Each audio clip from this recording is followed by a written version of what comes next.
Mike Mayo, which if the Panthers are down, 3-1 after two periods, I would have to say I defer to the notion that, well, I have to get up early tomorrow. I don't think I'll be able to watch the rest of this game. Because who would want to sit with an incredible rat like Mayo?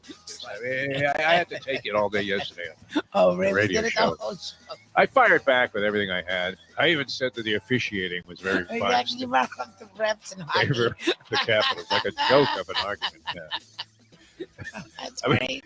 We're desperate when we're bitching about refs and hockey. Refs, yeah, and hockey refs. Man, they call a lot of penalties. You know what? If you like that. Very pathetic state of mind is when you got a big mouth and you start losing a bet. So I give Mayo all the liberty he wants. I mean, if he's up 2-0 when he comes on the show, I'll just give him the whole show. No point in us coming back with anything. It's like an argument with your wife, right? What's the point of coming back with something? Yeah. You think she's buying your argument? Of course not. That's why you're fighting in the first place. The time. Wake up with Defo, joined by Lubie. Welcome to the Defo Show.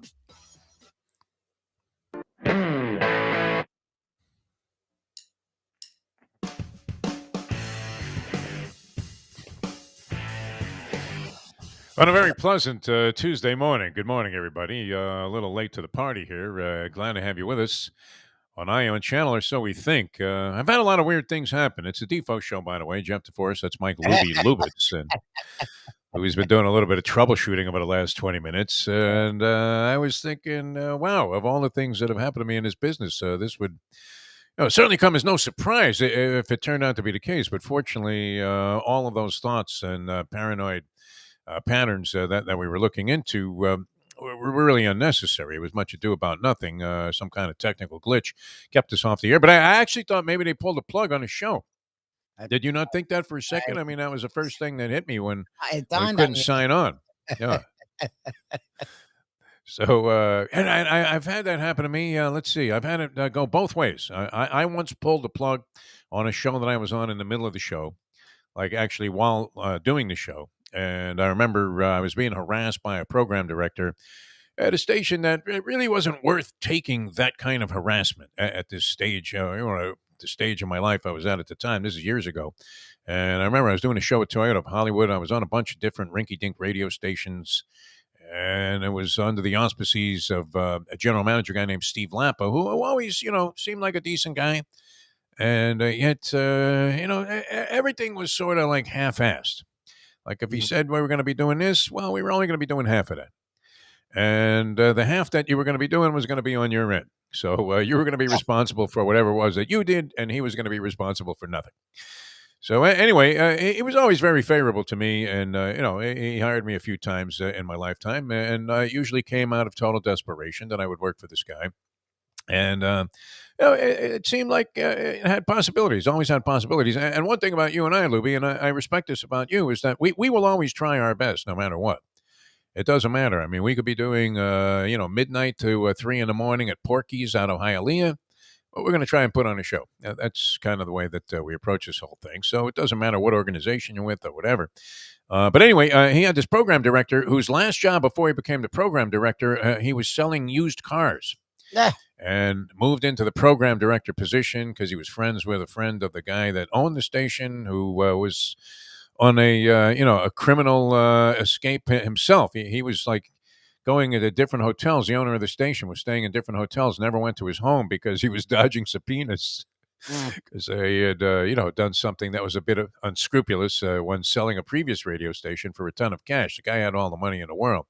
And is that not typical sometimes of people that you meet in this business? They get all the money in the world, and yet not a single thing they say represents even a shred of truth or honesty. Anyway, so I'm doing a show with the Polyman and Gurgles. We were doing a trivia challenge at Toyota of Hollywood, a nice sponsor that was actually paying the station and not us to be on the program. And they were paying a pretty sweet amount of capital, especially for this radio station and what the rates of that station normally would command, because they had inherited a deal that we had from a previous place. And this program director hated sports. He didn't want any sports on the station. And he thought they were going to have some monster rating as, get this, Lubie, an all-news station. Yeah. They were bringing back that concept.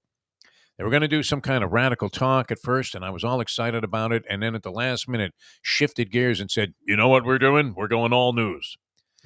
And this guy, Steve Lappa, his concept was he was going to get guys that he had never met before from all over the country who had submitted tapes, which, a new station is opening up in a major market. You figure you're going to get a few tapes, but it's mostly going to be from what? People that can't get a job in the city that they're in. Pretty much, yes.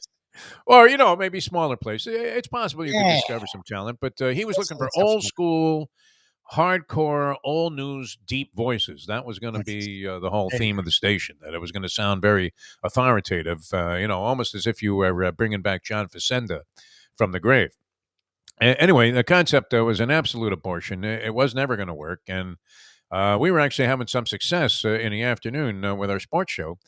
And the program director didn't really care for that because not only was he looking like a bozo, but we turned out to be, the one thing that was working on a radio station. So he was always getting after me, this, that, and the other thing, kind of micromanaging the show during the show, which you remember the DJ Don Cox? He was a legendary DJ in South Florida. Don Cox on the radio. All right, kids, I got another one from Madonna coming up. He had kind of a gruff voice. Yeah. Almost Wolfman Jack-esque. I mean, real throwback guy, but a funny guy, real good guy. Died very, very, early age. I mean, I think he was maybe in his 50s. And, he was always overweight, did a lot of cocaine, and, surprise. I mean, he died of a heart attack. Anyway, a good guy. I really like Don Cox. And one of his rules was, and anytime we had a very intrusive program director that actually knew what he was talking about at this FM station. It was I-95 here in Miami back in the day. It was like top 40 city. And you had Y100, you had I-95. So I'm doing like news and jokes in the morning with the morning DJ. The person I started with got canned, and then Don Cox came in, which I don't know that Cox was really a morning guy because it was hard for him to find the station in the morning. That's true. One day he calls me, and this was in the early advent of cell phones. And he calls me and he says, Defo, can you come pick me up? The show's already started, much like today. It was already underway, and he wasn't there. And I'm just kind of piddling around. And I really wasn't familiar with, like, running the board and playing songs or anything like that. This even predated all of it being on computer. You used to have to, like, grab carts and fire them into machines. And there was a format, a log of all of the music. And this program director, guy's name was Keith Isley. And he was a meticulous, I mean, just a stickler for make sure you do everything that I say to a T. Otherwise, you're going to have a problem. So, far be it from me to start fumbling around with the music. And Cox calls me about the show started at 6. It's like 6:45. And he says, Defo, can you pick me up? I'm like, well, I'm on the air here, Don. Where the hell are you? What's going on? You all right? He says, yeah, I'm okay. I crashed my car, but I can't make it to the station. I need somebody to come pick me up. And I said, all right, I'll get somebody to pick you up. And I said, well, okay, so where are you? He says, that's just it. I don't know. God, it's not funny.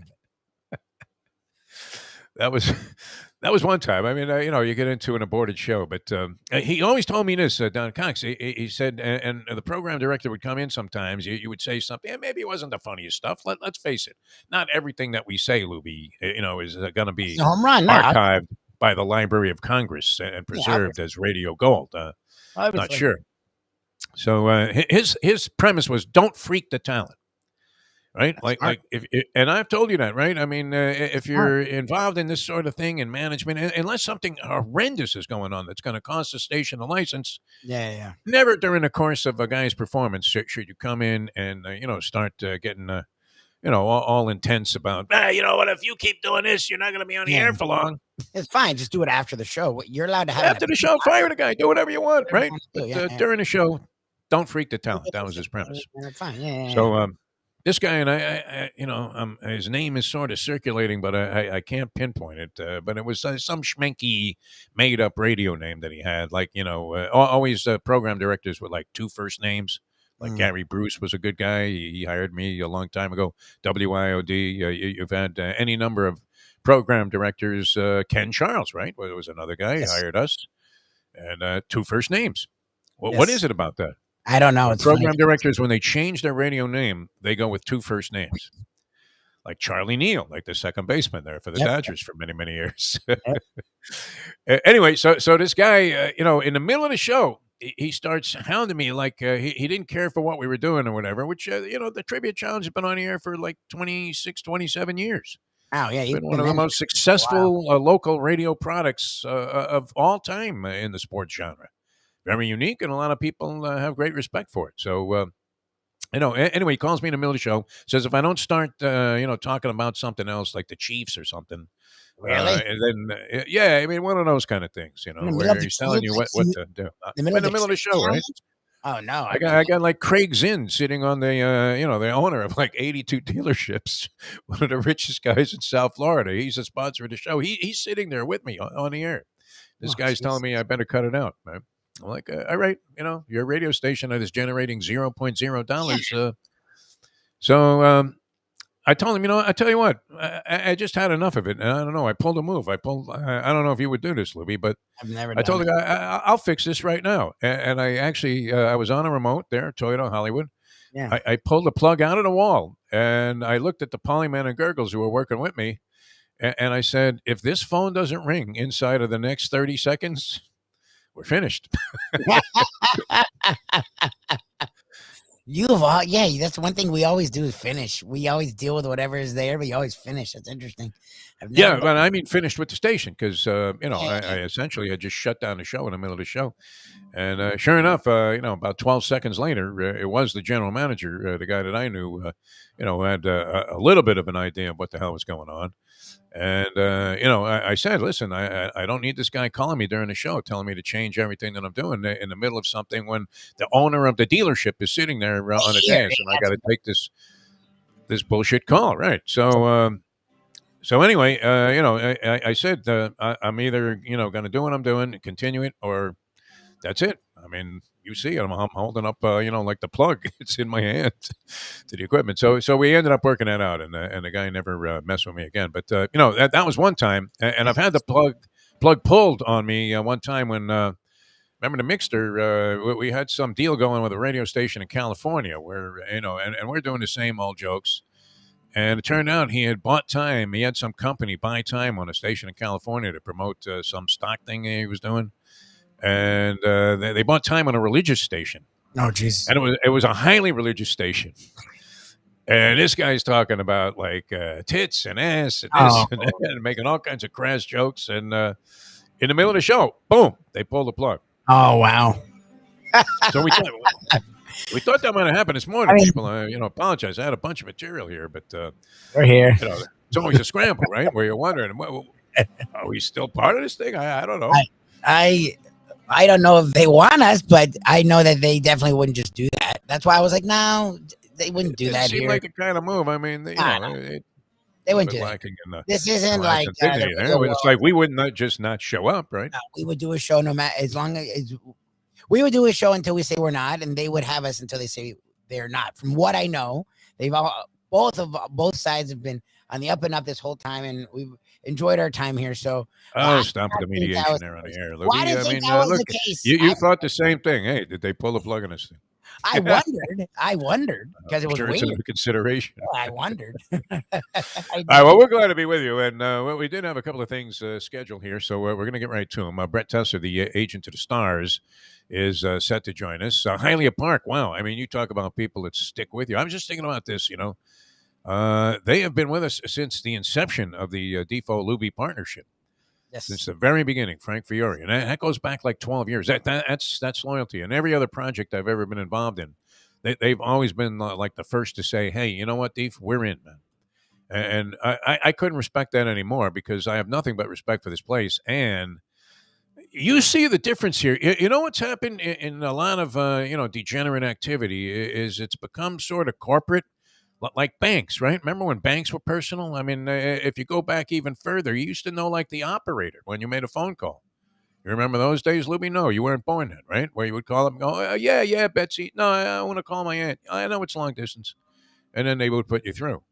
Or you'd go to the bank, which I'm very lucky. I go to a bank that has been transformed a couple of times in terms of name, but they've kept the same personnel. in Pompano Beach, Centennial Bank, Pompano Beach. Mhm. Asked for the lovely Debbie. She's a big fan of the show. She's a big fan of yours, actually. Hey, Debbie. And all of the people there, it was always nice to walk in, and I'd come in after the show, maybe cash a paycheck or whatever, and they would all say, "Hey, yeah, I heard you talking to so and so. I heard this, I heard that." It was always great, very personal, and that makes a big difference, especially if something comes up, Lubie, like all of a sudden your credit card isn't working or your ATM card, Yeah. and you have to call somebody when you go to some impersonal place. Like any of these corporate banks now, they don't know who the hell you are. They don't really care about your circumstances. It's just, well, I'll try to put you through to a manager. The wait time right now is looking like 45 minutes, impersonal. And that's what's happening in the casino industry, Luke. Because you know what, no one really knows you anymore. I mean, you might have a casino host because you're sending it in ridiculous, gargantuan proportions, like the Mustang. No, she's doing it. Slot machines must be very profitable because they don't care about me. Believe me. I mean, are you going to bring your deadbeat husband? That's kind of how the whole thing goes. Me, Mr. Gambler, right? They don't even want me there. They don't. They just want the slot player. But it's nice. When you go to Hialeah Park, don't you feel like you know everybody? It's fantastic. Yes. It really is. I mean, it's just the greatest feeling. And the management there has been intact for a long time. This isn't a place that has massive turnover where, you just met the president of the casino and he says, you know what, Mr. Deforrest, anything you need. I really respect what you do when it comes to promoting degenerate activity. And you know what, you got carte blanche here. So the next day you go and you say, hey, can I get a couple of seats at the bar? And they go, no, Joe's not here anymore. They're gone. These guys have been there for years and years and years. It's fantastic. That same crew have been intact here for the entire 12 years that you've been affiliated with Hialeah Park, Libby. And Yes, sir. it goes back like 30, 40 years. It's amazing since the first time I arrived here in South Florida. That makes a big difference in the way the customers are treated. And you can feel it there at Hialeah Park. And you know what? If you're going to go and get involved in any kind of gambling venture, whether it's just casually for some entertainment or you're really sending it in, trying to make yourself a score, whatever the situation is. Maybe you're going to the poker room thinking, I'm going to take everybody down there. I'm going to walk out of here with 10 times. It's great to know that the people actually understand where you're coming from, what the whole deal is, and allow you to kind of do your thing without the feeling that you're getting hosed, which you sometimes feel at other casinos, right? Especially when they bring in that Cambodian dealer at the blackjack table. But they have all your favorite Vegas-style games. It's a great place to play. Simulcasting room might be a good jog down there for the Preakness because they were totally inept at my local parimutuel facility. It became a public nuisance to try to make a bet. So, Hialeah, I mean, how easy was it, right? The professor was sending it in until post time on the Kentucky Derby.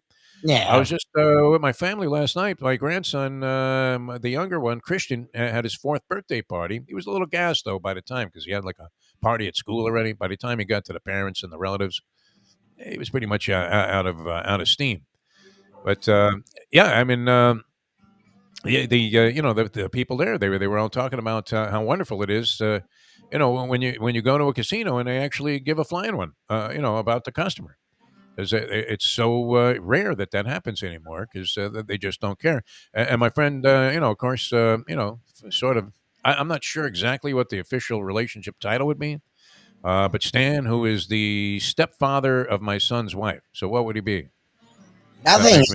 In-law. It's an in-law. That's you can call him an in-law if you want. Yes, my parents call Shirley's parents their in-laws. Okay, that's what they call them. Well, and he went to that same parimutuel facility where I was punching away earlier on the Derby before I went down to Hialeah for the fights, and he said it was impossible, and he knows the game, Stan the man, because he worked at Gulfstream Park for many years, and was very tight with Frank Stronach, the owner of many racetracks around the country.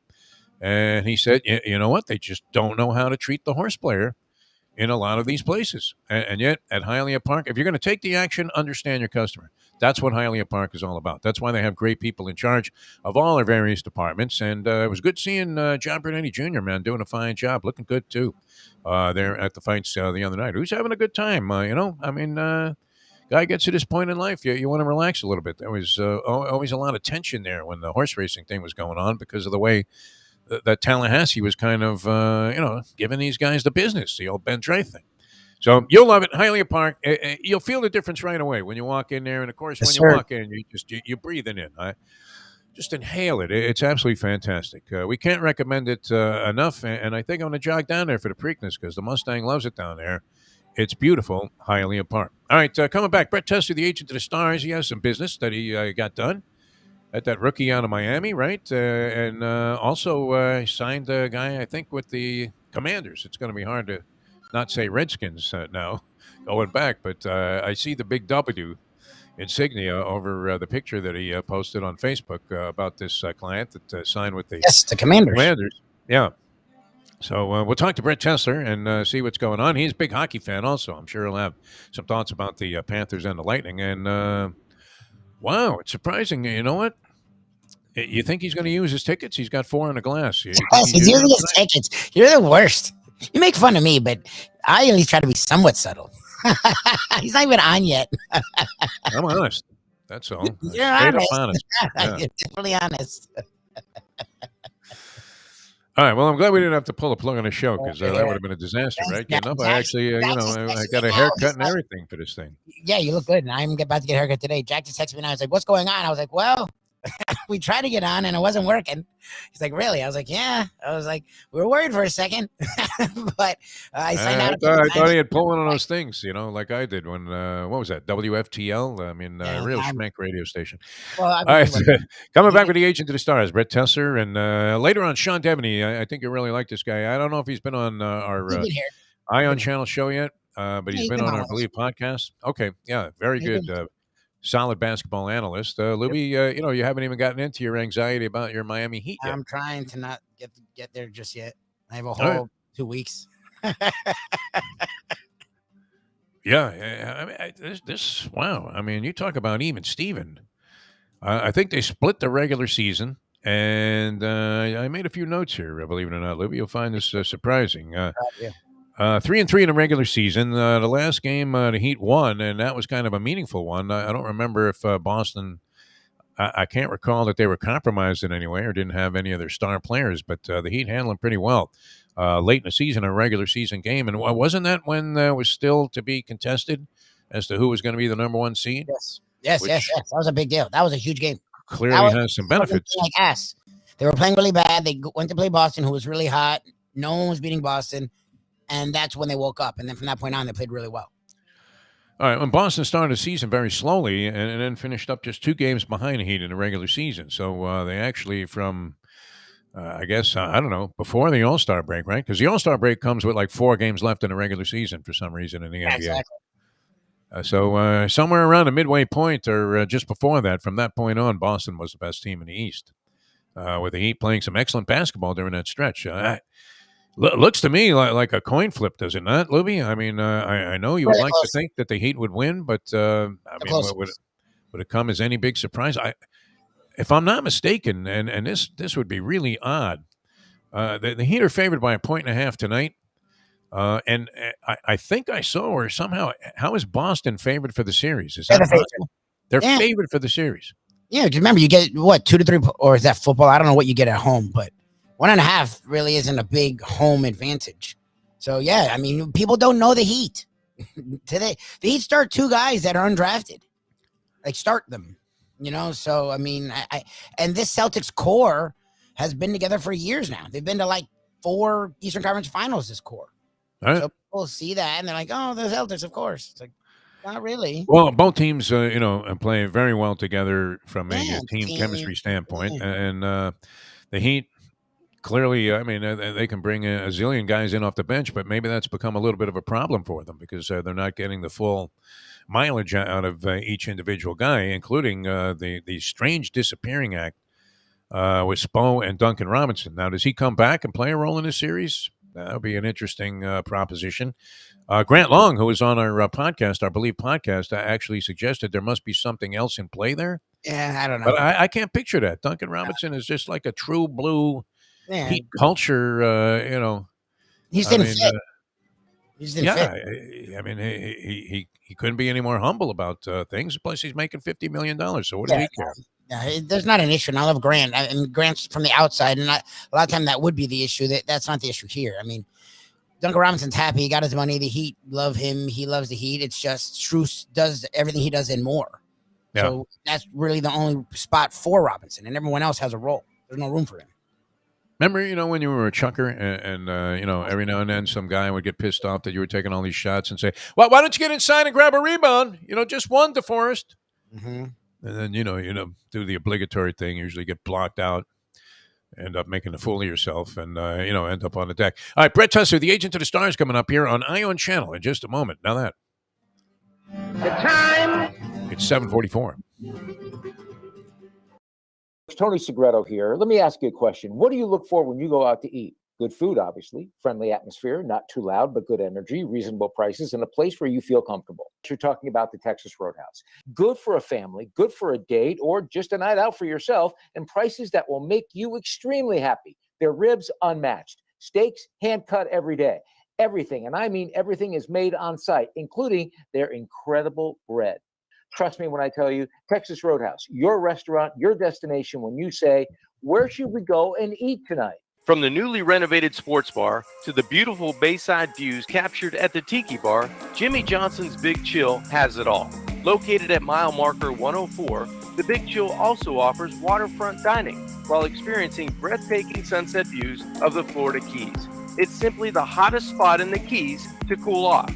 That's Jimmy Johnson's Big Chill at mile marker 104 in Key Largo. For more information, call today at 305-453-9066. Any time of year, things can happen to your home or business, and the insurance company can be your friend, but they also can be your enemy. Horizon Public Adjusters, Justina Testa, are here for you to help this process go so much easier. 7 to 10 times more money recovered with a public adjuster than if you went on your own. If there's no recovery, there's no fee. Before you call your insurance company, call Horizon Public Adjusters and Justina Testa at 954-809-8752. The simple pleasures of this job, the way a stadium sounds when one of my players performs well on the field, the way we are meant to protect them in health and in injury. Less, more attention, caring for them, caring for ourselves. The agent to the stars, the one and only Brett Tesser.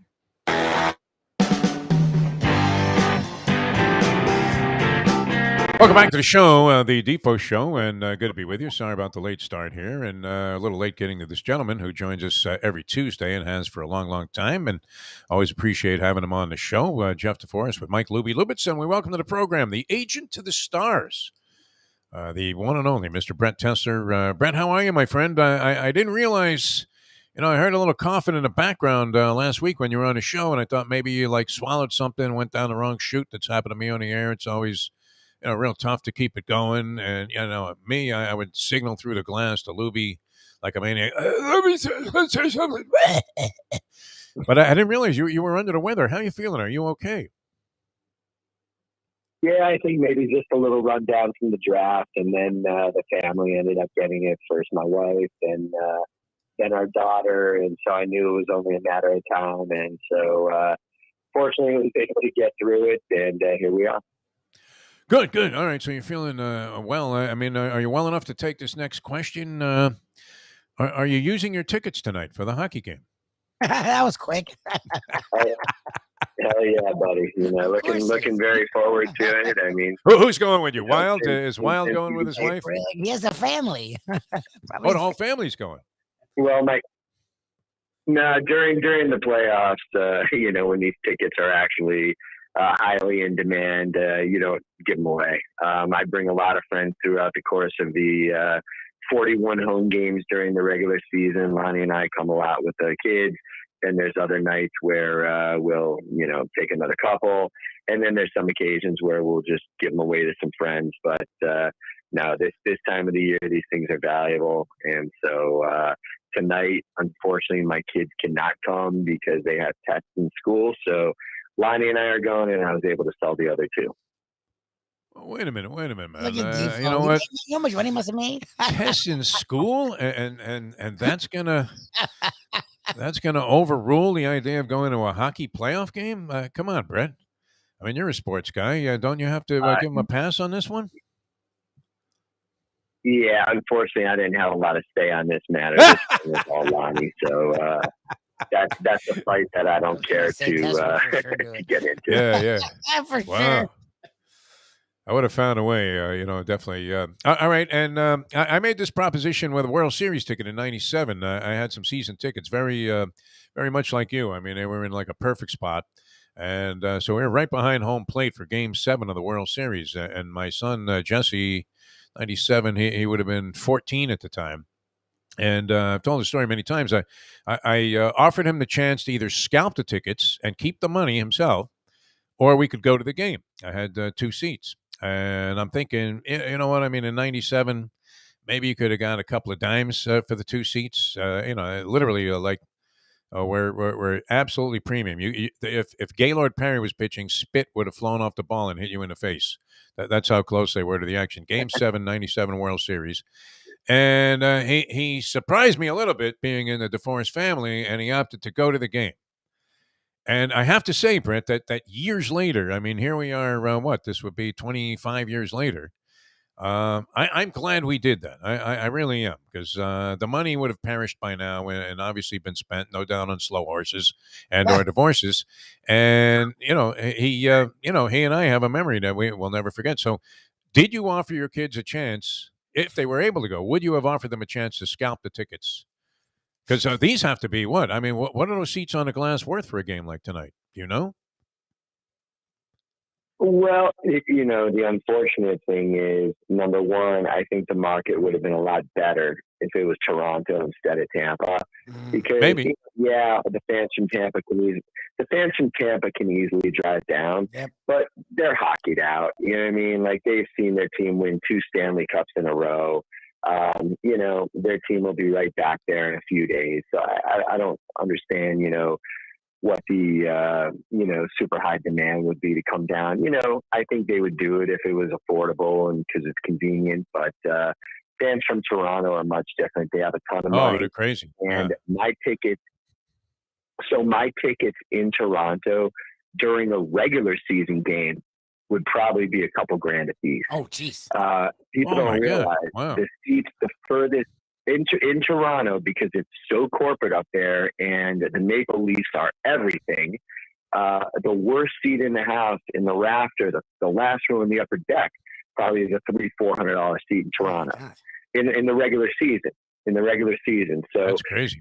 Toronto people laugh all the time about how it's still cheaper to fly a family of 4 down from Toronto to here, stay in the nicest hotel, buy 4 tickets. It's still half the cost that it would be to just stay at home and watch one. So I think that would have been better. And then, of course, we really got screwed with the schedule makers with every single game being the same exact time that the Heat have a game. And so, that's going to really split the South Florida fans in terms of what they can go to, where their attention is going to be. So I just think that is terribly unfortunate. And I think that's something that definitely hurts and probably ensures that there will be as many Lightning fans at this game as there will Panthers fans. This may be unprecedented. I want to probably say, that it has happened before, but it's hard to think of an example where you've had the Panthers and the Heat both with home games in the postseason on the same night. I mean, it might be, a situation where you've had one team on the road. They haven't. Well, the Panthers haven't been in that many postseasons. No. And the Heat, have been fairly consistent as postseason performers. But I'm wondering, has it happened before in South Florida where you've had 2 home playoff games taking place on the same night? Can you think of a time, Brent, when that took place? Because that's an unusual circumstance, to say the least. That I'm not sure of, but the one thing that I'm very thankful of as it relates to postseason schedule is, I don't know if you remember, Deef, but when Lonnie and I got married 16 years ago, in fact, it's our anniversary in a few days, so happy anniversary to her. Congratulations, yes. Yeah, thanks, guys. And, Deef, of course, you were there. But if you recall, there was a real highly unlikely scenario that had to happen in order our friends Joe Rose and Eric Reed to be able to come.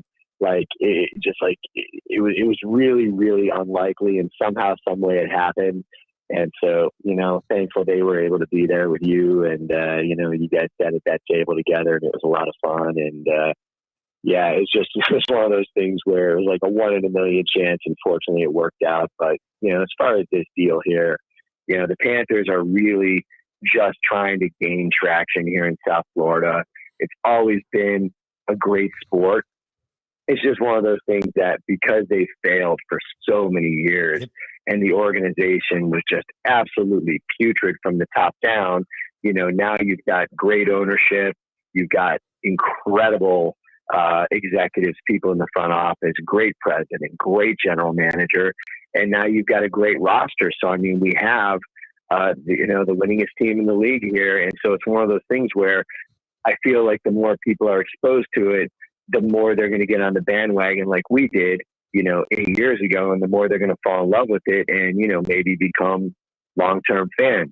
Well, hopefully they make it out of this series. It's going to be a tough one. You're going against a team that has tremendous experience, tremendous physicality, and tremendous goaltending. And, as far as what they were in the regular season, I think when you're talking about an older team that's come off 2 consecutive Stanley Cup wins, I don't think the regular season is what they're most concerned about. I think that team is just waking up now. And I think it figures to be a very, very tough series. Any team that has the former Russian ruler Nikita Khrushchev on it, I guess it's Kucherov. But when I first heard his name, I was like, "Wait a minute, man! They got Nikita Khrushchev playing for him. No wonder they're winning games, and nobody wants to challenge him." All right, Lubie tells me that you have to run. You have something going on here. I don't know if you want to make a prediction on the series, and you did have a guy sign with the Commanders, so congratulations on that, and. I'm hoping, all of that has worked out very favorably for you. Michael D. Wild, we should mention him, too, before we go, Brett Tesser, because I was thinking Wild got the tickets, the other 2 tickets for the game, he and his wife. Because you had a very flattering comment about their picture that was posted on social media.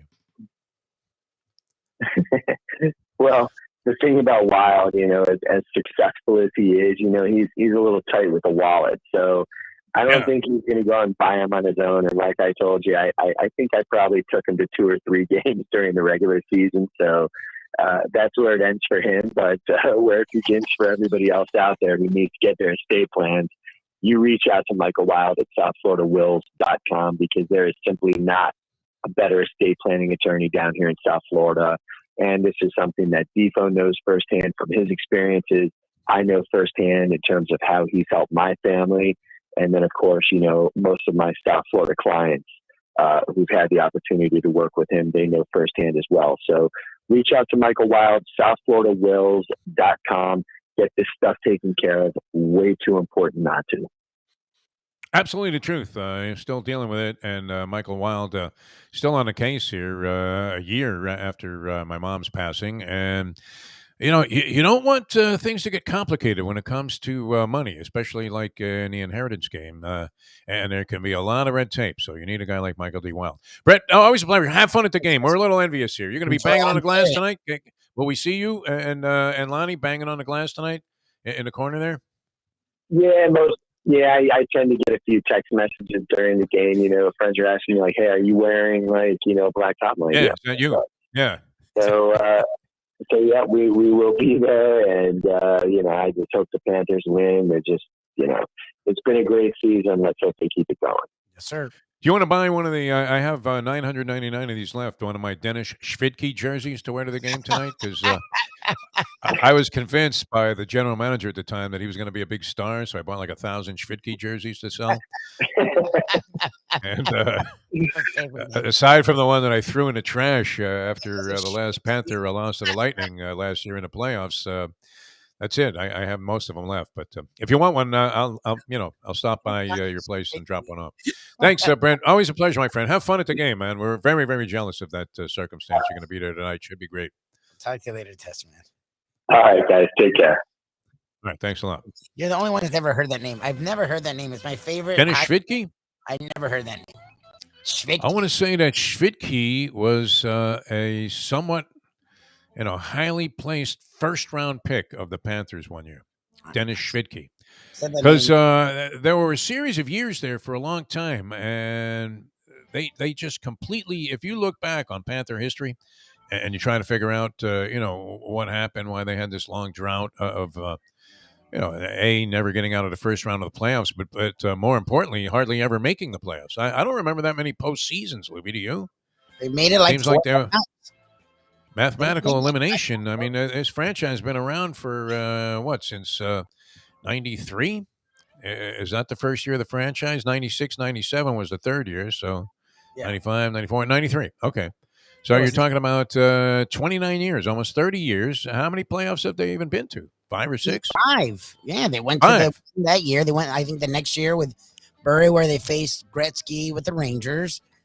They went, I think, in 2012, right, when they had the lead on the Devils, and then they folded, and then they went the Schmank year. Didn't they go the Schmanky year?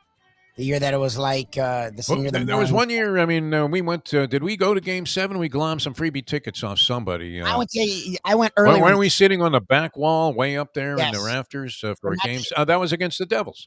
You went when the Devils went on to win the Stanley Cup that year. I went earlier in that series. You went the last game in that series. Yes, and then they were last year and this year. So I think like 5 years. I think they've made the playoffs 5 times total. That's what people are frustrated by in a sport that automatically you make the playoffs. Yeah. So you would think if you're making it every year, eventually win a series. They never made it. They made it like 6 times total in their history, and it's a 30-year history at this point. Two most common words that were lumped together around the executive offices of the Florida Panthers were mathematical elimination. And that's what they were facing virtually immediately in any given season. So that also made that whole thing about the pressure of never getting out of the first round somewhat of a misnomer, because they were rarely in the first round. That's the thing. It's a small sample size, right? They got out of the first round the first time they made the postseason in year number 3. They went all the way to the final. And they were only in, now that this was only their 4th other playoff appearance. I mean, that's pathetic if you think about it. But if you look back and you want to study the history of the futility of the franchise, go back and go year by year of their annual drafts.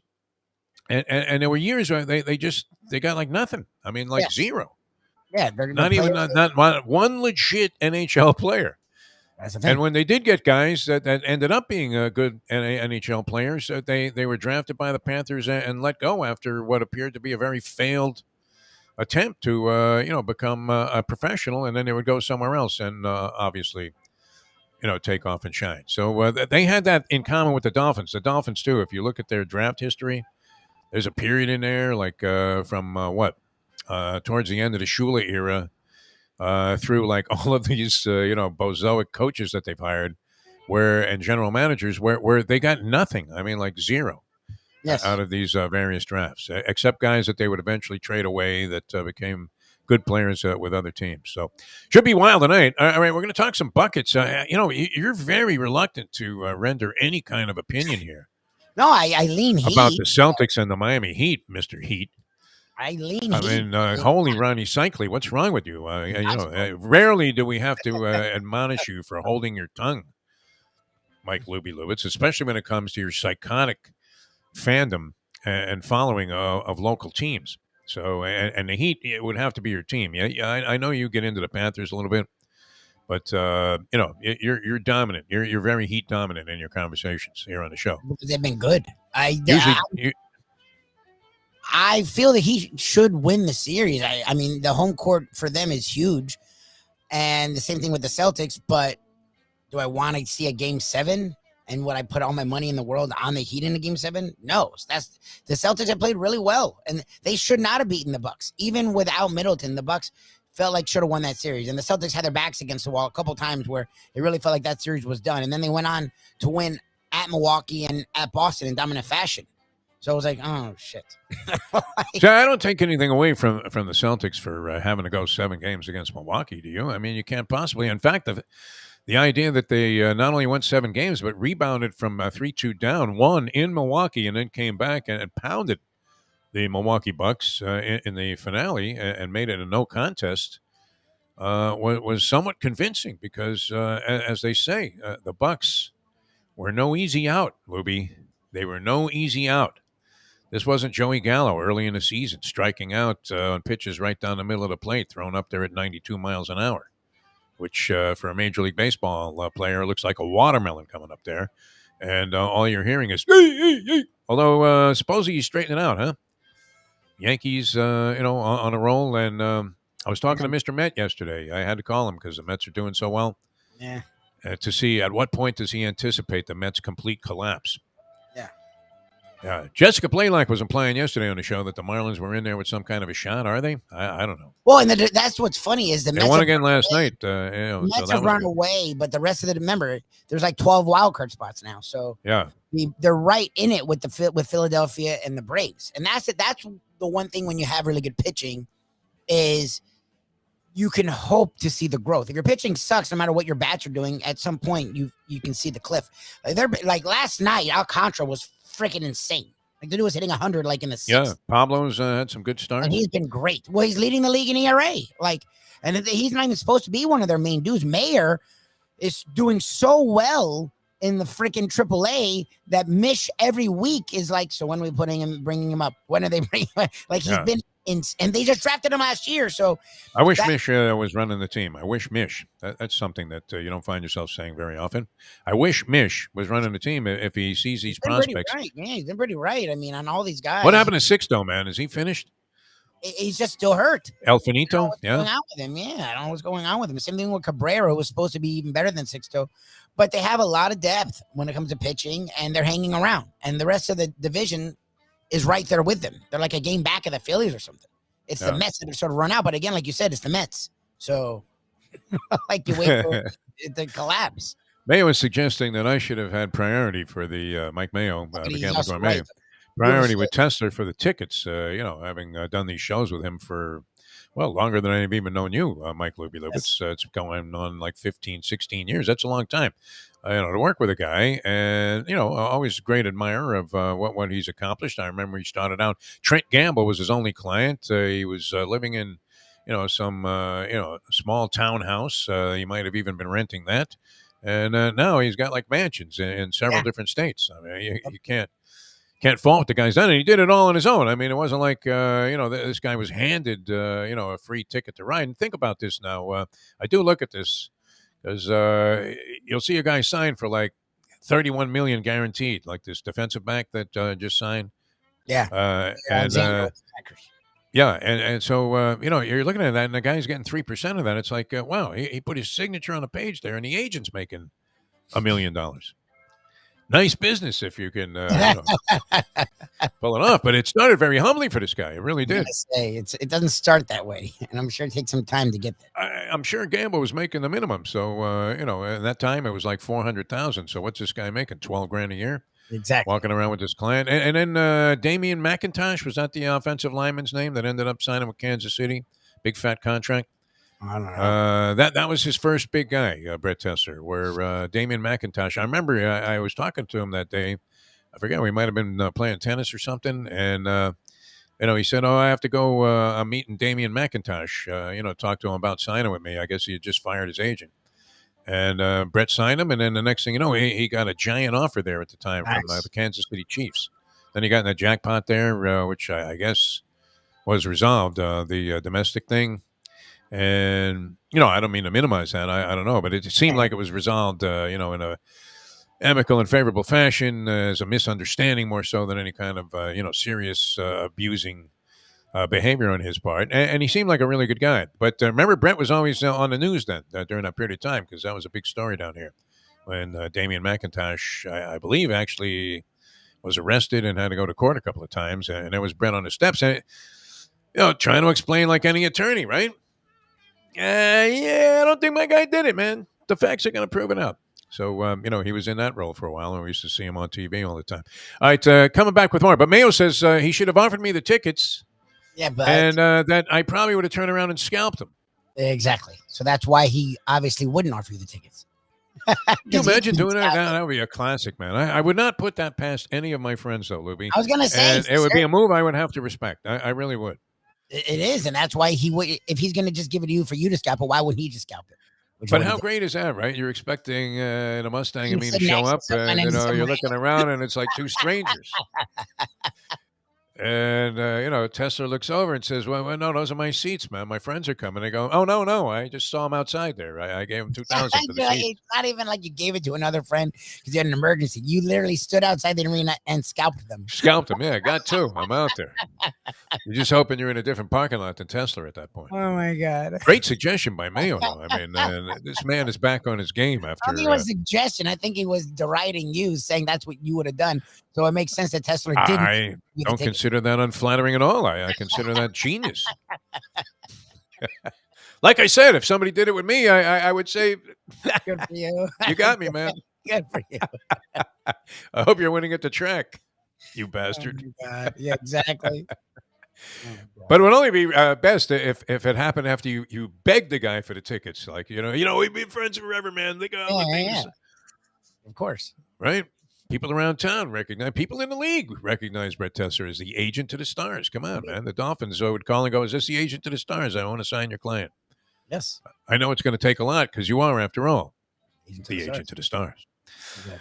All right, Shawn Devony going to talk buckets with us. So we have to talk about Jimmy Johnson's Big Chill. That's mile marker 104 Key Largo. And speaking of Mike Mayo, I have to get him down there, man. Because I am now, as we do these spots for Jimmy Johnson's Big Chill, I can still envision when that Italian fisherman pizza came to the table. I did not expect it to be what it was. Does that seem fair, Lubie? I don't know. You think it's going to be some schminky thing with a couple of shrimp? Yeah, what the hell? Yeah, you don't think it's going to be. And it wasn't cheap by pizza standards because maybe it was a few bucks more than you would pay for the standard large pizza. You're getting clams and you're getting shrimp and you're getting lobster. Like what do you expect? And it's like pieces scallops. of it. I mean, like giant scallops the size of manhole covers. Unbelievable. What do you expect to pay? Even I'm like, yeah, that's worth it. I mean, come on. Mussels, oysters, everything that they could possibly put on it. Man, it was so good. It was unbelievable. Really was. I was only able to eat like one slice when we first got the thing. And Mustang had a slice. And then, so we had like 6 slices left and we were there for 3 days.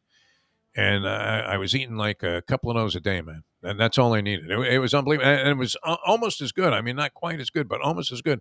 Refrigerated. And then, I think all we had there was a microwave. Yeah, and, we didn't have the toaster oven. Well, actually, we had like a big green egg while you were sitting there eating stuff up of some toaster you had plugged into the cigarette lighter in the car you were sleeping in. I got the best of those accommodations. That's for sure. Anyway, it was beautiful being down there. It was a great experience. The food was dynamite. Whether you were having the Italian fisherman pizza, any other pizzas, or just a wide variety of things. And don't even think of it as just like a pizza joint because you can get the freshest of seafood there. I mean, they have the mai prepared in such special different ways. Dominic Kajemi is just a genius when it comes to this sort of thing. And they really get into it. I mean, they want you to have the best possible time there at Jimmy Johnson's Big Chill. There's no, the Keys are friendly. It's not like the Bahamas where it's all about how ambivalent and indifferent you can be to the customer. It really is, kind of a homey feel down there in any of the Keys locations. But this one is especially so. You're going to love it. Jimmy Johnson's Big Chill, mile marker 104, the Overseas Highway. Whether you're stopping in for something to eat or stopping in for a weekend and just want to have a great time with phenomenal accommodations, check out Jimmy Johnson's Big Chill at jimmyjohnsonsbigchill.com. All right, coming back with Shawn Devony, talk some buckets. Lubie, you've been relatively mum, Lubie, by your standards here. I mean, normally you'd be slobbering on and on. Well, if they could do this and they do that, they do this, they do that.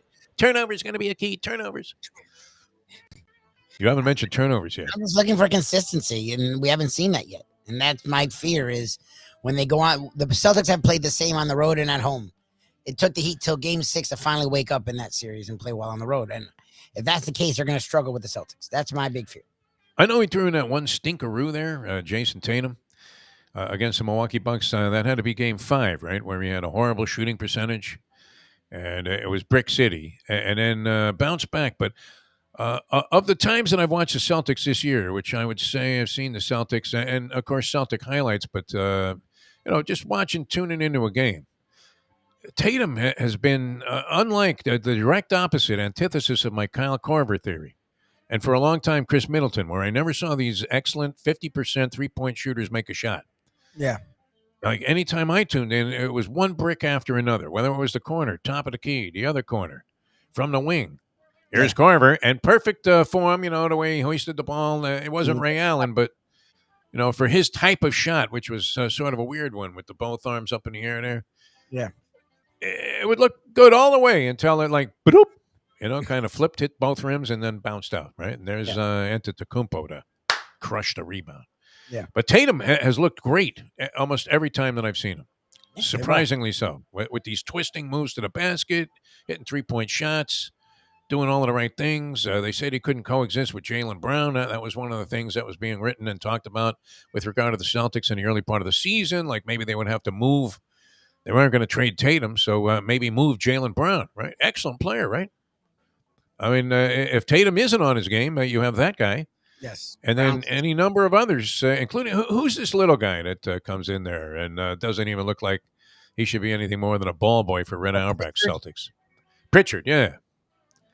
That guy's, not bad either. He has a little bit of J.J. Correa in him, does he not? He doesn't drive the ball, but he does score. And you're saying, who's this guy coming in there? Marcus Smart, though, one of the keys. That would be my key to the series. I don't know if he's out. He hasn't been ruled out yet, has he? Maybe out. He's questionable. Yeah. Questionable to me. I mean, unless if it's football and you're looking at the injury report, unless the guy is listed as deceased, he's probably playing. Would you say that's fair? Basketball is different. When you get to questionable is really actually questionable? Yeah. Kind of like this show. Yeah, I was going to was say earlier this morning. Questionable. We were on some very questionable status there. All right, Shawn Devony always, brings it when it comes to his commentary on the NBA. Very, and well balanced. This isn't one of those guys that starts, doing a Stephen A. and screaming, "Dallas is going to get blown out!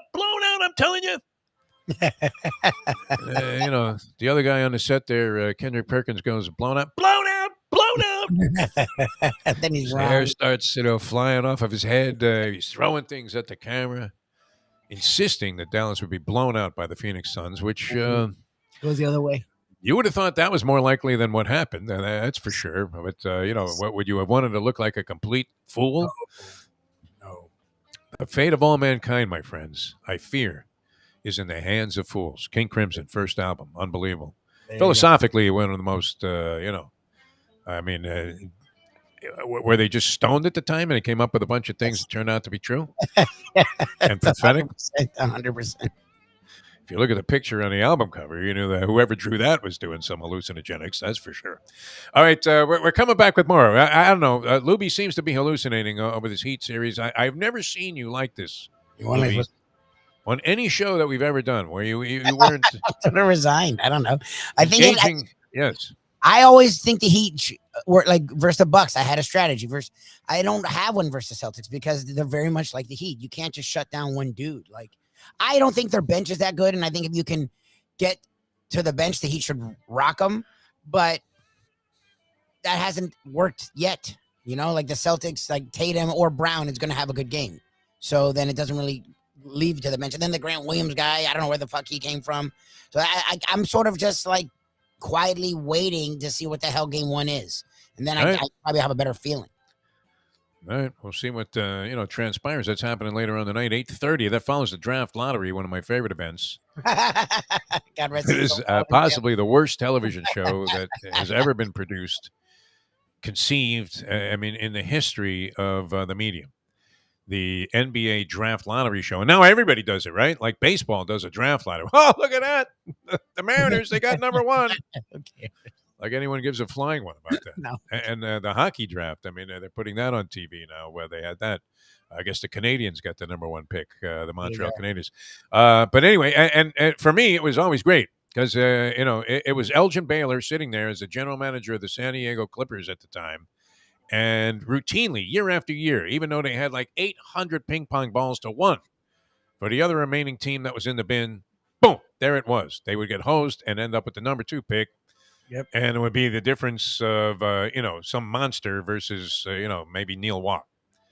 It was usually in one of those years where it was either Kareem Abdul-Jabbar Yep. or Neil Watt, the former Right. Florida Gator. Yep. Who met? Do we all not meet with an untimely death? Whose death is timely, Lubie? Well, that's the thing. Yeah. I mean, unless I guess Betty White was you're that a 100. timely death? Yeah, if you're 100, sure. I Stick. mean, You make a stick, you'll take it. yeah.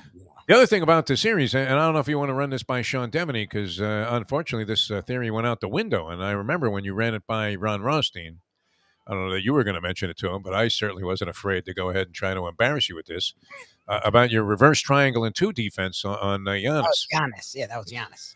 where you had 3 guys cover Giannis and then 2 guys running back and forth like professional wrestlers bouncing off the ropes to cover the 2 corners. Took over the other 4 guys. And much to my surprise, as I was, trying to embarrass you by, going ahead and, relaying this theory of yours to Ron Rothstein, an authority on basketball, you would have to say, and especially on defending superstars, all those years designing the Bad Boys defense there with the Pistons. Yep. And he actually found some merit to it. He did. He said, Some merit. It's like, what? One of the biggest surprises I've ever experienced in my broadcasting history was when Ron Rothstein said, "You know what? There's a little bit to that." I was like, "What? I was like, what are you It's talking preposterous." about? How could you even do that? You're taking Jim Valvano's triangle in 1, or whatever that was, box in 1, triangle in 2, and reversing the reverse triangle in 2. 2 guys just trying to cover the other 4. Get out of here. Like it was a 5-on-3 power play. Honestly. And everybody just stands in front of the basket. Shawn Devony going to talk about the upcoming series. You also have Golden State going against Dallas. That one gets underway tomorrow. A lot of excitement here. I can't believe we're down to 2 series in the NBA. No. Celtics surprisingly favored in the series. With home court advantage in favor of the Heat. And watch the Heat. We've talked about it all year. The national media doesn't watch the Heat. They don't. They're a cohesive unit without any issues, and people hate Miami. I don't know. I'm surprised actually by the number there. I think it was like minus 185, minus 175. I mean, almost getting 2-1 in that area. And, you would think the Celtics would be the underdog in the series. And even if they were going to be favored, maybe like slightly so, maybe minus 110, something like that. I mean, they're asking you to bet like $175 to win 100 on the Celtics in the series. Does that seem like it's equitable, Lubie? And getting a price on the Heat, there you go. Go bust open that bank account of yours and get some money down. If you really believe in the Miami Heat, Mike Lubitz. You're running a little scared. All right, Shawn Devony going to join us. His current position, he's like the NBA guy for a website called Heavy.com. Yes. Which does a lot of different sports coverage. He's been with Sports Illustrated, many other organizations. Always a top guy, and he's going to join us in just a few minutes here on the Defo Show. Mike Lubitz, I'm Jeff Deforrest, and back with Shawn Devony of Heavy.com on the remaining 2 series in the NBA in a moment. Now that. The reverse triangle in 2, man. It was the most preposterous thing I've ever mentioned to Ron Rothstein. And he says, yeah, I could see that. Hey, Vay. It works. It's 8:22. Poker is your game. You're covered in style. And you can play all your favorite Vegas-style games, including blackjack, craps, and roulette in Hialeah Park's sizzling hot casino. Get a player's card when you walk through the door for all kinds of generous amenities, including our favorite, free play, when you come out to the ultimate casino and entertainment destination, Hialeah Park. These days, we're all looking for comfort anywhere we can find it. Thank goodness for Landlubbers Raw Bar and Grill in the Plantation location, because they are making sure you are as comfortable as possible. You're going to have the best wings in the world. You're going to have a great burger. You're going to have their amazing soups. Again, Landlubbers Raw Bar and Grill. It's nice and easy. Just go to landlubbersbarandgrill.com for both your pickup and free delivery. thank goodness for landlubbers for making you always feel right at home. Catholic Health Services is committed to care that changes as your needs do. Our full continuum of services is designed to be there throughout your care journey. If you need assistance with daily living, post-acute care following a serious health event, or additional medical care at home, we also offer skilled nursing and palliative and hospice care. Your care needs may change, but our commitment never does. Catholic Health Services, South Florida's #1 choice for post-acute and end-of-life care. Visit CatholicHealthServices.org. To be or not to be, that is the question. Whether 'tis nobler in the mind to suffer the slings and arrows of outrageous fortune, or to take arms against a sea of troubles, and by opposing end them, to die, to sleep, no more, and by asleep to say we end the heartache and 1,000 natural shocks. What could that have been about except Gambling. to hedge or not to hedge? The modern day odd couple, Defo and Lubie, are on now. It is, of course, the Defo Show.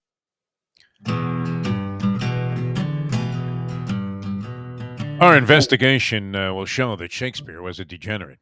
And I think we sort of proved that with that outstanding and, a very dramatic rendition of a classic Shakespearean passage by Mike Lubitz. And, I think we should propose this as a possible show. Never mind this show, Lubie. Shouldn't we have just Lubie does Shakespeare? We should have various people doing Shakespeare, right? I just heard from the Polyman, speaking of Shakespeare, and I always thought that he would be dynamite as King Lear, the Polyman. That how could Broadway have whiffed on this, not casting the Polyman as, Romeo, I guess, would have been more appropriate, for going back to his youth, the Polyman. And, it would have been great. I mean, if you could have had somebody with a similar type of speech pattern saying, wherefore out there, Romeo? It would have been a lot of fun to witness a Bronx version of the classic Shakespearean play. But Polyman says that it was floating around at -150, -160. The Celtics as favorites in the series, which, wow, I mean, you talk about, is that not like classic Heat culture, bulletin board material? Our partners, DraftKings and FanDuel, think you guys are going to lose. You think Pat Riley's down there with that big nose that, maybe he's even put on a big nose so he'll look like he did in Winning Time, or the portrayal of him. And, all of a sudden using a lot of, I don't see Pat Riley. Does he use a lot of foul language, do you think, when he's making these very eloquent speeches to rally his teams psychologically?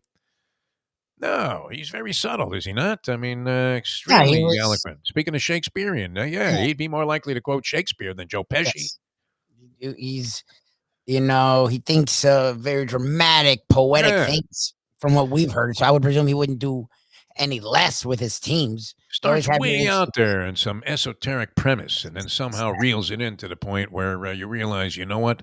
I better make this free throw. Exactly. Exactly. Talking about the afterlife and all of this other stuff. So it's kind of like 175, the line there. That's very strange to me. I don't fear the seas, huh? I mean, that's what they're saying. That this is an indicator. You know what we say about the line makers? They're not often. Are they really just trying to tempt people to bet on the Heat? You wouldn't think you would have to. Probably. I mean, look, no one would have thought the Mavs would be the Suns. So it's none of this stuff is written in stone. It's just the Celtics have been pretty consistent, and the Heat were weird. The Heat in that series were a little weird. Like, they found their way the last two games, but when they first went to Philadelphia, it wasn't that much of a better team, and somehow they struggled and did not look good those two middle games. So I don't know what to do with this. That's why I'm really curious about tonight's game, because it's at home. You dispatched of the Sixers. The Celtics went to a game 7 until the second half. It was somewhat of a war. This should fit right into the Heat's wheelhouse. But the Celtics have sort of lived with this. This has been what they've done all year. Teams to come out of game 7s like a couple of days before, or I think at any time, teams that come out of game 7s that then go on the road should be in the subsequent series do not have a favorable record, as you would imagine. It was 2 days ago, and that's true. A letdown factor after winning game 7. I don't know. I wouldn't be let down. I mean, if I'm a professional basketball player or playing ball at any level, would you really be let down after winning a game 7? No, you would be infused with enthusiasm. Yep. Not coming in there like some schlepper. Right? Oh, yeah, we're tired. Get out of here. Take the momentum and run with it, my friends. All right, Shawn Devony's going to join us. I misread the time there that I'd written down here for Shawn Devony's appearance. So if you're expecting to hear from Shawn Devony after that big buildup, and you thought the guy stiffed us, that's not the case. But I do have, from the great column by the LA Herald Examiner, I believe he became the sports editor. It probably was Alan Malamud. What was a guy who had a column called Notes on a Scorecard, which I always love that. I mean, that is a great title for a sports column, isn't it? When you're going to do like a tidbit thing, Notes on a Scorecard. Yeah, it's great. And it was terrific. And he did that really, really well. So I did have here on my little pad, Lubie, which you think I just come in here and wing it, which I do. But I wrote down some notes on a scorecard here. Very brief notes. You did have the draw for post positions for the Preakness. Only 9 going to the post, Lubie. Oh, really? And there's a horse in there that I have to bet at 20-1 morning line. I have to bet this horse. And I believe he is the outside horse. And this is in honor of my dog, Skippy. And there's a horse in the race called Skippy Longstocking. Skippy Longstocking. Cool. Yeah, for you. All right. We just had a bomb in the Kentucky Derby that if I had mentioned this horse to anybody, or you did, Lubie, before the race, they would have said, yeah, exactly. You rich strike my ass. Are you kidding me? Okay, as he comes boogieing on home and then disappears mysteriously and hasn't been seen since. I don't even think he's in any barns in the country. The jockey went back to Belterra Racetrack, which, can you tell me where that is? I would have to say that even though I've heard it before, it's one of those things where, you've asked a million times, where's Belterra Racetrack? And you're thinking, I don't know. Is that in Ohio? Where is that? I want to say Ohio. Belterra Racetrack. Sure. This guy goes back there with a Derby win to the jockey colony at Belterra. Speaking of schleppers, I mean, you probably got a bunch of young guys and people that maybe are at the end of their game. My paper hit the desk here, and my dog started barking. It's like a Rube Goldberg situation here. I guess the dogs are backing up your pick. There's nobody here, Holly. You can quiet down. Oh, she's barking her approval of my other dog, Skippy. The dogs, exactly. And Skippy Longstocking at 20-1. All right, there's a sign from the gods of gambling. My dog started barking the other dog as soon as I mentioned it, saying, "What about me? What about me?" Of course. There's nothing with Holly in the race. Sorry, Epicenter is the 6-5 favorite in this thing. Now, how stupid is this? My first instinct, again, is to back wheel Epicenter, but it won't pay anywhere near the $2,000 that it did for $1 in the Kentucky Derby. Yeah. And in all likelihood, this horse who was, vastly superior to every, I don't know, I guess, third, fourth, fifth, sixth, it was kind of tight there at the end. They were going a mile and a quarter. Yeah. Had this race been a mile and 3/16 at that point in the race, Epicenter was in front. All right. Yes. Now, a smaller field, a little bit of a different strategy, no doubt. We'll see what happens. But 6-5 favoritism, probably go off like 4-5 to win the Preakness. Epicenter, Steve Asmussen's horse. Early voting. Is there an omen there? What's going on right now, Lubie? I mean, some early voting. Don't they have a big thing going down in Pennsylvania today in the primaries? To decide whether that Dr. Oz, this guy who's telling you to eat like jellyfish so you can reduce fat. I mean, crazy stuff. This Michigan guy is selling on TV, a quack. Quack, quack, quack. People really liked him for a while there, and supposedly the last few years he's really went off. He's flipped out, this guy. Remember when Cat Stevens, was doing all this thoughtful, sort of folk rock music, and then he just like disappeared and became a madman. Yes. I know. Right? He's, reading, the writings of the Taliban and stuff while wearing a turban and smoking a lot of hashish. I guess, he and Ricky Williams had their own personal library that they were conducting, at the foothills of the Himalayas. Hey, Ricky, what are you reading? I can't believe it, right? There's Cat Stevens, like sitting next. No, he flipped out, the guy. He lost it, yes. That I'm aware of. Completely, yeah. Yes. So, yeah, we'll see what happens with this whole thing. Early voting and Memonaz. What went on with this guy? He's now like some right wing Trump backed Republican. Yes, like hardcore right. And I don't remember. Just like on Oprah, like selling all kinds of alchemy. Promoted him. She's the one that promoted him. He got his own show because of Oprah. She was still involved in it. Like, people loved him too. Yeah, Dr. Oz. Mainstream. What do you mean it was mainstream? Like I don't know. The last few years, he just sort of lost it. Yeah, I don't know that he might have been favored at one time. He spent a ton of money supposedly in this Pennsylvania primary. I think he's running for Senate in Pennsylvania, even though he lives in Cleveland. It's incredible. What does the world come to on that? All right, so early voting, is that a sign? Because there's early voting going on. Obviously, the midterm is very important in the upcoming election to see if we're going to go further and further. Let's go further into the past. Exactly. Right? Let's get some Stone Age. I mean, pretty soon they'll be having witch trials again. I think, I don't want to say certain governors, of certain southern states might be in favor of that. I don't want to be on record as saying anything like that. All right, Secret Oath. What about Secret Oath? The Philly, Lubie. The Philly that won the Kentucky Oaks. And D. Wayne is going to throw this horse into the field in the Preakness now. It's been done before.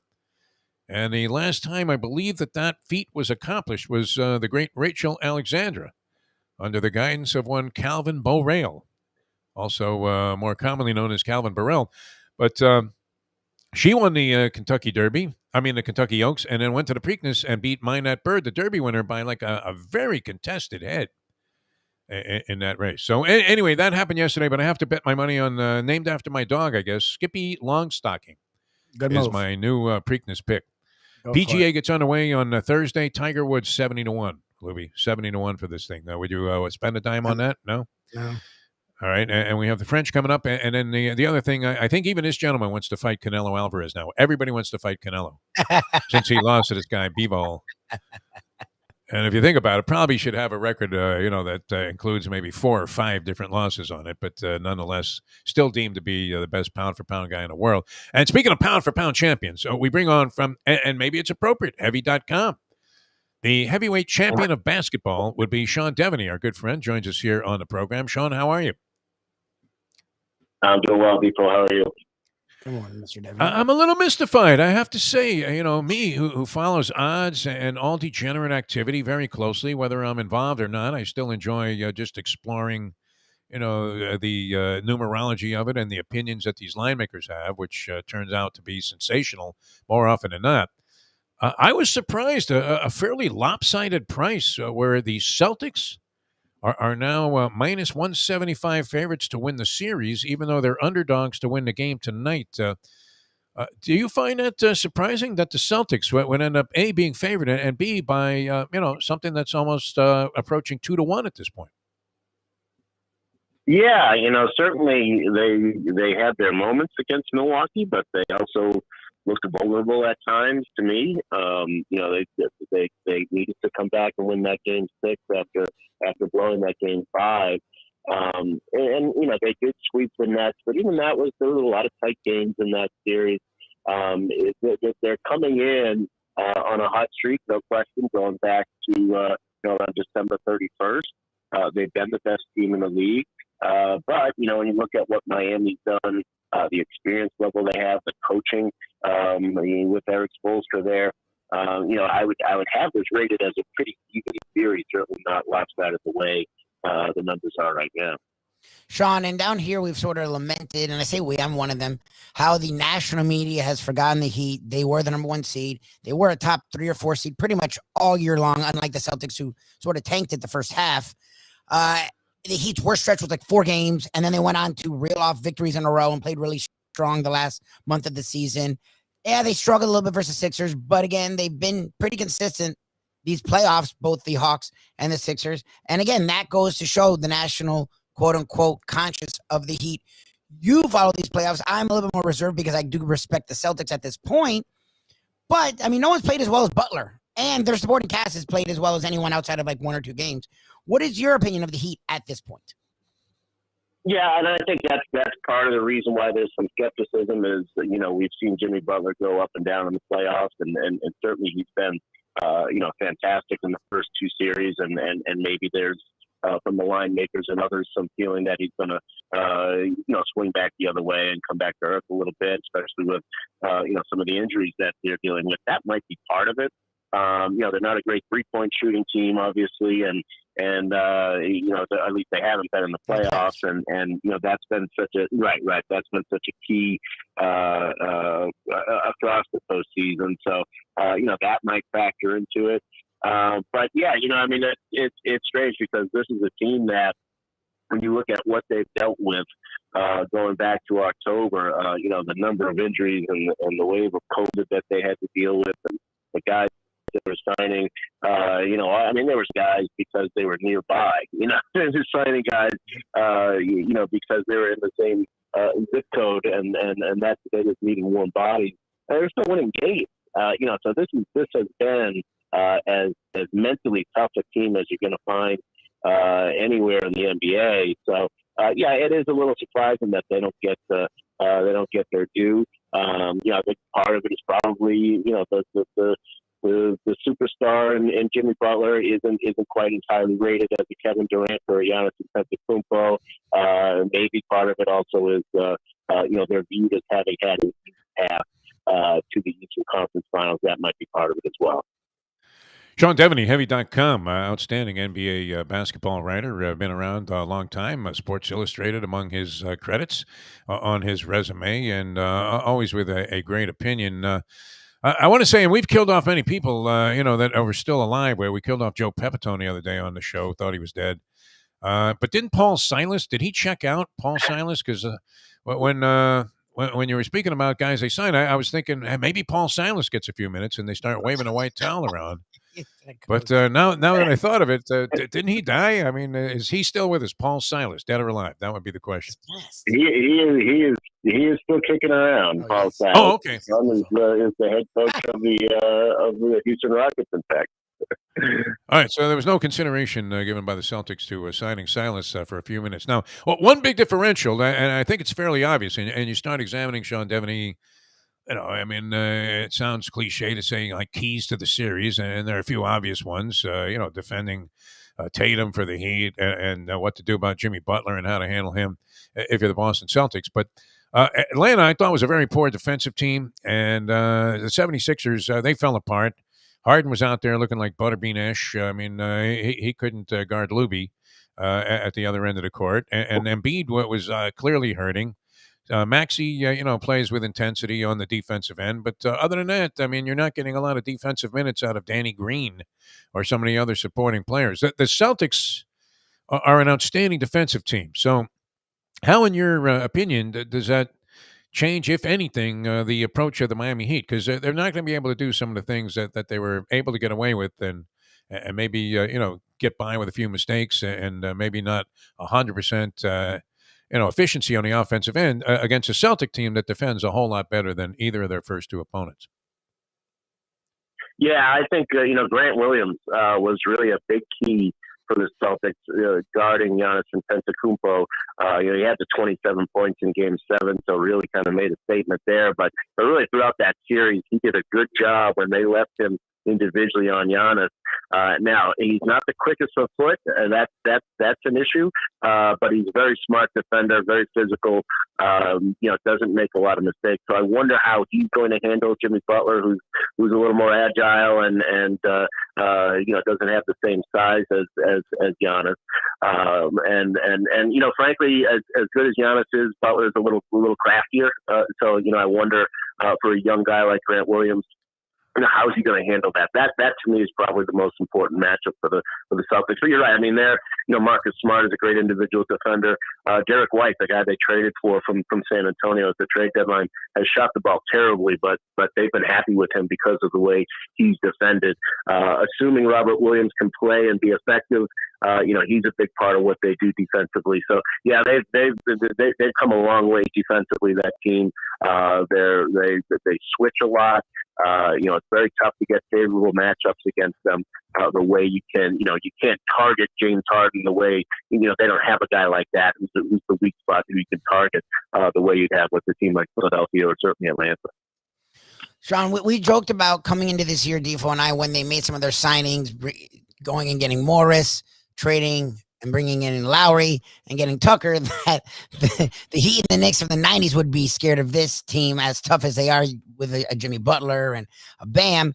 Now, Lowry isn't going to play in this game, and Morris hasn't really been a part of the rotation, but PJ Tucker has. And it sort of goes just to combine that, the Celtics Bucks series and this series, it felt like the Bucks were missing that, and it felt like the Heat last year were missing that, and it feels like PJ Tucker, as quiet of a signing as it was, if you watch the Heat in these playoffs, outside of Jimmy Butler, PJ Tucker's been as consistent as anyone for the Miami Heat, and he brings out sort of a toughness that Bam had 2 years ago and he didn't have last year.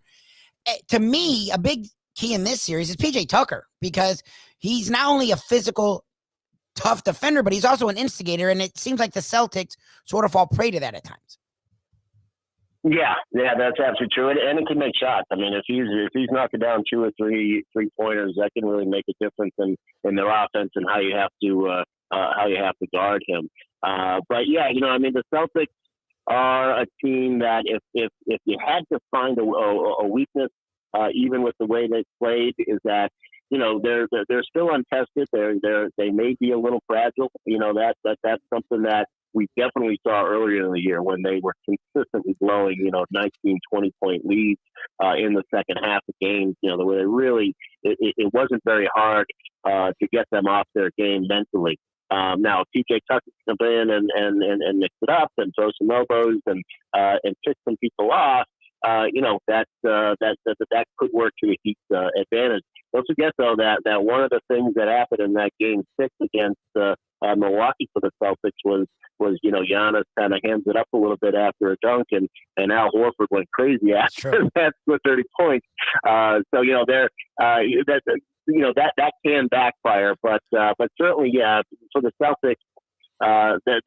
They've not been the toughest team mentally over the course of this entire season. That's changed in the last few months, but that would still be a question mark for me, and certainly PJ Tucker, the guy who can poke that button. Catches work at Heavy.com. Shawn Devony, NBA analyst and writer, with us here on the Defo Show. Jeff Deforrest, Mike Lubie, Lubitz. All right, so earlier this season, and you saw the Celtics were on a run, as you mentioned, after December, and I'm watching a Celtics game on a Sunday, and I'm looking over to the bench, and the guys don't wear suits anymore, the head coach, so maybe not as easy to pick out. And I'm thinking, who is this coach, right? There's a guy shouting instructions. I didn't know anything about this Udoka. And yet he obviously must have, found some kind of, symmetry between Jaylen Brown and Tatum during the course of the year. I don't know if that was, his influence, or the players just decided to, work things out, because there was all this speculation that they couldn't coexist, that they had similar styles and both guys needed a ball.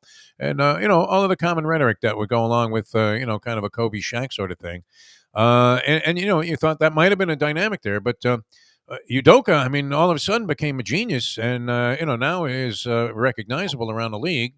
So, how would you characterize what he's been able to do, and maybe embellish a little bit of his background?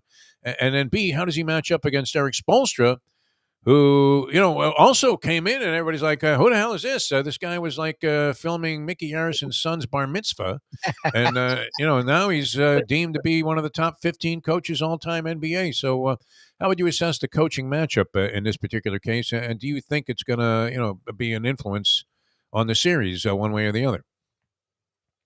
Yeah, Udoka has been a guy who, he's worked as an assistant. He's been a popular assistant. He's been sort of mentioned, one of those guys who year after year is mentioned as a potential candidate for head coaching jobs, but just hasn't been able to get it until now. He was a journeyman player, kind of got by more on, toughness than skill. Lasted 7 or 8 years in the NBA before jumping into coaching. The thing that's been different about him compared to Brad Stevens, who's the guy, of course, who had been the Celtics coach up until last year, since 2013. Stevens definitely handled pro players like a college coach. In other words, he didn't really challenge them a lot, certainly not publicly. There was sort of a little bit of a hands-off mentality.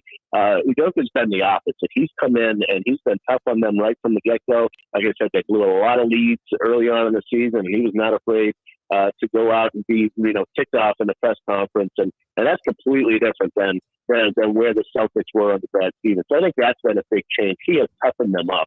And he's been consistent with that. Even when things weren't working, he didn't change his style. And then the other thing is just the defense, just the X's and O's, the switching defense, which is fairly similar to what Spo does. where they switch a lot of things and they trust different players to handle different matchups, different assignments. That's been something that's been different with them as well. So Udoka's done a terrific job, but he's never been in the position that Eric Spoelstra's in, and Spo has been through this so many times before with different teams and different looks that you've got to give the coaching advantage to the Heat, even though, like I say, Udoka's done such a good job. Shawn, last couple of things here with Shawn Devony. I do want to move off the series for a second, considering there is another series, and it's a series that, especially for a league like the NBA, that is the definition of chalk. It's rare that a team that is as strong as the one team in the NBA that people thought was above everyone else was the Suns, and they continue that into the playoffs. And the Mavs, Luka's a special player. We put him in the top 5, top 3, wherever you rank him. But that team doesn't have the numbers the Suns have. That team doesn't have the talent the Suns have, we thought. And then Spencer Dinwiddie became the guy we saw with the Nets a few years ago, and Jalen Brunson put on a Villanova jersey, and that team woke up and scared the crap out of the Suns to the point where now the Suns got dominated 2 games in a row and aren't in the playoffs anymore. What do you do, not even with that series, what do you do with the Suns? Because 2 weeks ago, they seemed like a burgeoning dynasty. Now Chris Paul's old. DeAndre Ayton gets phased out of every playoff series once it comes crunch time. And Devin Booker, the star of all stars, was nowhere to be found when they put a double team on him. What are you doing with the Suns going forward? Because to me, there's a ton of question marks that we didn't have 2 weeks ago, I'm sorry. Yeah, I'd say even 2 weeks ago, right? Yeah, I'd say DeAndre Ayton's probably your big issue right now because Booker. I mean, look, you got to count that he'll be back and that he'll make adjustments, and what you get with Chris Paul at his age. So the real question is, what happens with DeAndre Ayton? It was obvious. He played 17 minutes in that game 7. Monty Williams made it sound like he wasn't very happy with him, after that game. So, and there was already tension with the organization because he was due a contract extension last summer. It didn't get it. So there was obviously some stuff going on with the Suns and Ayton even before all this. So that to me is the real thing. He'll be a restricted free agent. There'll be lots of teams trying to line up the resources to go after him. And that could really change the complexion of that team that looked like it was going to be a factor in the league, for a few years at least. This could fall apart real fast. Shawn Devony, Heavy.com with us here on the Defo Show. Jeff Deforrest, Mike Lubitz. All right, all that being said about the problems maybe facing the Phoenix Suns, who were in the finals last year, and looked like they, after that regular season, you thought they would be in the finals, at least of the Western Conference again, and then, certainly be able to hold their own against Golden State. They don't get that far. In fact, they lose a Game 7 that everybody presumed they were going to win. And while it's one thing to look at the Suns, somehow Dallas was able to just absolutely roll them over in that game. Now, part of that might have been due to the fact that ESPN featured Stephen A. Smith the night before, guaranteeing that that Phoenix would blow out the Dallas Mavericks. I have to admit, I expected Phoenix to prevail in that game. I was shocked to tune in and see them down 20 in the early stages of the second quarter. So what chance would you give Dallas of being able to proliferate this whole run that they're on now and survive against Golden State? Yeah, I mean, the defense, and you've got to give Jason Kidd credit as a coach, which not a sentence I imagined I'd be saying. Just a few short months ago, you got to give him credit as a coach because he, that defense for a team that's pretty much the same as they were last year, arguably worse, individually in terms of defensive end, but better as a unit defensively. They've been really, really good to the point where if you can get what Luka does, and then just get one other guy. Whether it's Jalen Brunson or Spencer Dinwiddie, they had the game with Dorian Finney-Smith, hit a bunch of threes. So you get Luka and one other guy, the way they defend, you're going to have a chance to win some games. Having said that, Golden State has been pretty impressive. They still haven't played the level of defense that I think they will. But just the fact that they've been able to pull everything together. Don't forget, Steph Curry was hurt coming into the playoffs. He was coming off the bench to start the postseason. Golden State, to me, they look like a team that just keeps getting better here in the playoffs. And I think that's going to be a little too much for Dallas, even with the way that they've defended. You'd like to see Curry, get in a better rhythm, but I think that's coming, and I think this is going to be a good series for the Warriors. All right, one final NBA footnote. What happens with James Harden? I was reading about his circumstances in Philadelphia. It doesn't seem like he was getting any overwhelming ringing endorsement. We know that Morey, the general manager there, has been united with Harden in the past and decided to go ahead and bring him back at great expense to hopefully propel the 76ers to a title. And he got a shell of what he had with Harden in Houston. It appears like he's showing more signs of being a shot fighter than he is of regaining his superstar stature. So what do you do? He has an option to come back. I guess, he can go ahead and trigger like a $47 million deal with the 76ers next year, who may not want him. And do you see somebody going ahead and giving him the kind of money that he would command if he gets a max deal somewhere else?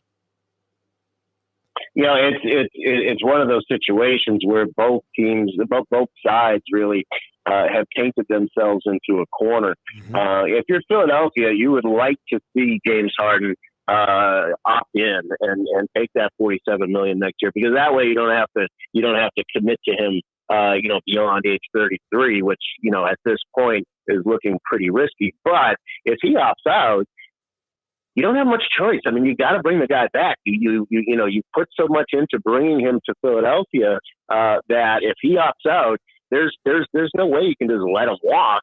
And from his point of view, on his side, there's also not going to be a ton of teams who are going to knock themselves out to give him $45 million a year at this point. So, both of these sides are sort of in this limbo with each other.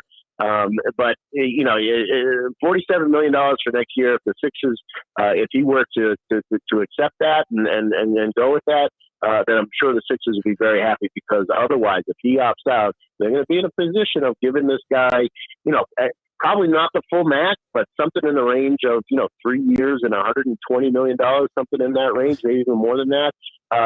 For a guy who, can you rely on him on this point? It doesn't really look like it. But like I said, they're sort of taken in a corner with this at this point.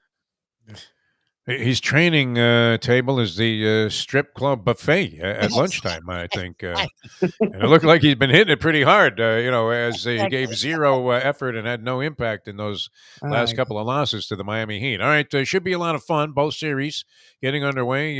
The Heat tonight against the Boston Celtics, and tomorrow night Golden State and the Dallas Mavericks to decide the NBA champion. Do you, Shawn Devony, have an opinion as to who's going to ultimately triumph in this thing?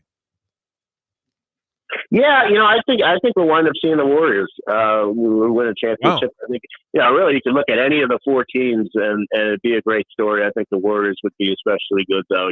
Coming back with Klay Thompson after the 2 years out, and then kind of giving one last push with Draymond Green and Steph and Klay Thompson.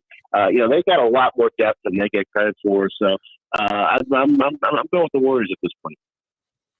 Okay, I'm sure that's not an uncommon opinion. Excellent. We hope to talk to you again. Thanks for joining us here on the Defo Show. Shawn, it's always great talking to you anytime about NBA baskets, and hopefully we'll get to talk to you again next week as things develop in these two series, and we get closer and closer to a conclusion and crowning a champion in the NBA. Heavy.com is where you find him. Shawn Devony, thanks so much for being with us. Thank you, guys. Thanks, Shawn. All right, thanks a lot. Minus 175 is the mystery of the morning. Never mind that we couldn't sign on to the network here at the beginning of the show. That was somewhat of a mystery also, but, it resolved itself. But yes, I'm really surprised by this, Lubie. I mean, you're also talking about a team that the odds makers are saying is going to lose game one, albeit by a narrow margin in their opinion, and they're going to be contentious in this thing. We talked with Grant Long, our good friend Grant Long, on our podcast yesterday on the Believe Network, and his theory was, and it makes some sense, that Boston will lose tonight, as so many teams have that have been facing this situation of coming out of a Game 7, then going on the road and moving on into the next series. Usually they lay an egg in that next ball game. I don't know that I expect the Celtics to do that. Do you? I mean, don't you have to bring it tonight with everything that you have? I mean, if you're the Boston Celtics coming out of getting off the hook, right? They were down, they were out, they were finished, they were home for the summer. The golf clubs were already in the trunk. Yeah. With the Boston Celtics. They were down 3-2 to Milwaukee, going back to Milwaukee. Yes. And you would have to think like you would have thought about the New York Rangers in their hockey playoff series against the Penguins, down 3-1. Having very little chance of winning the series, and yet they come back and they sweep the next 3 games. For our man, Gerard Gallant, right? Always thought that was one of the worst sports screw jobs I've ever seen. All the bad boxing decisions, all the tough beats, all the dumb stewards' inquiries. Well, one of the biggest sports beats I've ever seen was when they threw Jerry off the team bus and left him as if he was in a scene out of Deadliest Catch, right, in a snowdrift somewhere in Saskatchewan. Unbelievable. Yager takes his stuff out of the bus window and goes, "Hey, Jerry, you want your bag?" Yager, degenerate gambler that he is. I always liked Jaromir Jagr, and I respect him even more because he's a sick degenerate. 70-1 on Tiger. Lubie, would you take it? No.